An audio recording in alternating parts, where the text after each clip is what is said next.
ધરેલી સામગ્રી પુષ્ટિ પ્રભુ આરોગ્ય છે કે નહીં? તો આપણો પુષ્ટિ સંપ્રદાય ભાવનો સંપ્રદાય છે. તેમાં સાધન ઐશ્વર્ય વગેરે કામ લાગતા નથી. ફક્ત શુદ્ધ ભાવ જ પ્રભુને મેળવી આપે છે. અને તેથી જ સેવાની વ્રજજનની રીતિ પ્રીતિથી દરેક વસ્તુ ભાવથી સમર્પિત થાય છે. આપણે નીચેની મુખ્ય 3 ભાવનાથી જો સેવા કરીએ તો પુષ્ટિ પ્રભુ પ્રસન્ન થાય છે. પહેલી ભાવના સ્વરૂપ ભાવના, બીજી તો કે લીલા ભાવના અને ત્રીજી તો કે ભાવ ભાવના.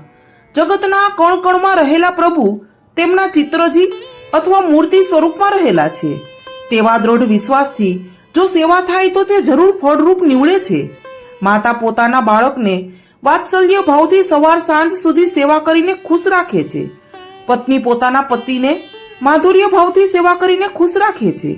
આપણે આપણા બાળક અથવા પતિ પુષ્ટિ પ્રભુને વાત્સલ્ય ભાવ અથવા માધુર્ય ભાવથી સેવા કરીને ખુશ રાખીએ તો તે શુદ્ધ ભાવવાળી સેવાથી શ્રી ઠાકોરજી પ્રસન્ન થઈને જરૂર એક દિવસ સેવાના સ્વરૂપમાંથી પ્રગટ થઈ સાક્ષાત આનંદનો અનુભવ કરાવે જ છે. ભાવ ભાવનાનો વિચાર કરીએ તો જે સિદ્ધ કરેલી સામગ્રી શ્રી ઠાકોરજીને ધરાવીએ છીએ તે સામગ્રી આપ આરોગ્ય છે ખરા? તો પુષ્ટિ સંપ્રદાયમાં દરેકને પ્રત્યક્ષ આરોગતા તો પ્રભુના દર્શન થાય નહીં. તેથી ટેરો કરીને ભાવના કરીએ છીએ પ્રભુ ભીતર ભોજન કરી રહ્યા છે એવી ભાવના કરતા કરતા ભાવ સિદ્ધ થાય છે. યશોદાજી કે વ્રજ ભક્તો પાસે કોઈ ટેરો ન હતો, કારણ કે તેઓને ઉચ્ચ પ્રકારનો સ્નેહ હતો. તેથી તેમના સ્નેહને વશ થઈ પ્રભુ પ્રત્યક્ષ આરોગતા હતા.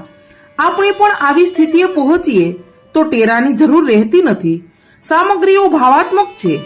ભોગ ધરતી વખતે મનમાં પ્રભુને અંગીકાર કરાવવાનો જે ભાવ હોય છે તેનો પ્રભુ ભાવાત્મક રીતે જરૂર અંગીકાર કરે છે. પ્રભુ તો ભાવના ભૂખ્યા છે એ 100% વાત સાચી છે. તેથી જે પદાર્થો દેખાય છે તે તો તેમના તેમ જ રહે છે. રસાત્મક પ્રભુ તેમાંથી રસનું પાન કરી ભક્તના ભાવનું પોષણ કરે છે. તેથી સાધારણ વૈષ્ણવને તથા અતકચરાઓ વૈષ્ણવને આ વાત સમજાતી નથી. આ બાબતમાં સિંહ નંદના સાસુ વહુનો પ્રસંગ સમજીએ તો શુદ્ધ ભાવનાવાળી વહુ સમરાઈ જે મહાપ્રભુજીની સેવક હતી તેને શ્રીનાથજીએ સાક્ષાત આરોગતા દર્શન આપેલા હતા. પરંતુ લૌકિક ચતુરાઈ વાળી તેની સાસુ ગોરજાને પ્રભુએ બહુ વર્ષ સેવા કરવા છતાં સાક્ષાત આરોગતા દર્શન આપેલા નહીં. આવા તો અનેક દાખલાઓ આપણી સમક્ષ મોજૂદ છે. પુષ્ટિ પ્રભુ શ્રી ઠાકોરજી વૈષ્ણવોએ શુદ્ધ ભાવથી ધરેલી સામગ્રી આરોગ્ય જ છે તે વાત હવે આપણને સૌને સમજાઈ ગઈ હશે.